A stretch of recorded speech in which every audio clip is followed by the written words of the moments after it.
ঝলসানো ২১শে July. SM. Rocky. মাইলস্টোনের শিশুগুলো জানত না আজই তাদের জীবনের শেষ সকাল। বাবা মায়েরাও বুঝতে পারেনি ঘনিয়ে আসছে আকাশ, ডাকছে তাদের পরকাল। শেষবারের মতো ব্যাগটা গুছিয়ে দিচ্ছে আর সাজিয়ে দিচ্ছে টিফিন বাটি। সন্তান বলে, বিদায় দাও গো মা, আমি স্কুলের পথে হাঁটি। আকাশে ছিল রোদের আড়ালে লুকোনো অশ্রু বর্ষা। নেমে এলো এক চিরকালীন বিদায় নিয়ে, কোথাও নেই আজ ভরসা।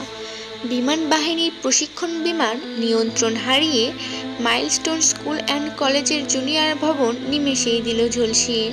ছাত্রছাত্রী, শিক্ষক শিক্ষিকার কেড়ে নিল কত শত তাজা প্রাণ।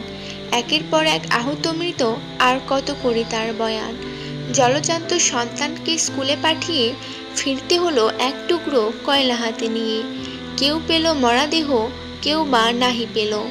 বুক ফাটা আর্তনাতে চারিদিক হাহাকার নেমে এলো। সন্তান হারানোর মতো দুঃখ বোধ হয় পৃথিবীতে আর কিছু নাই। ওগো আল্লাহ, শান্তির ছায়াতলে জনম দুঃখী মা বাবারে একটু দিও ঠাঁই। দূর থেকেই চোখের পানি ধরে রাখা যায় না, কোনো সান্ত্বনায় ভুলতে দেয় না সন্তান হারার বেদনা। হে আল্লাহ, তুমি সকল মা বাবারে ধৈর্য শক্তি দাও। বিমানের আগুনে ঝলসে যাওয়া ফুলগুলোকে তুমি রহমতের চাদরে জড়িয়ে নাও।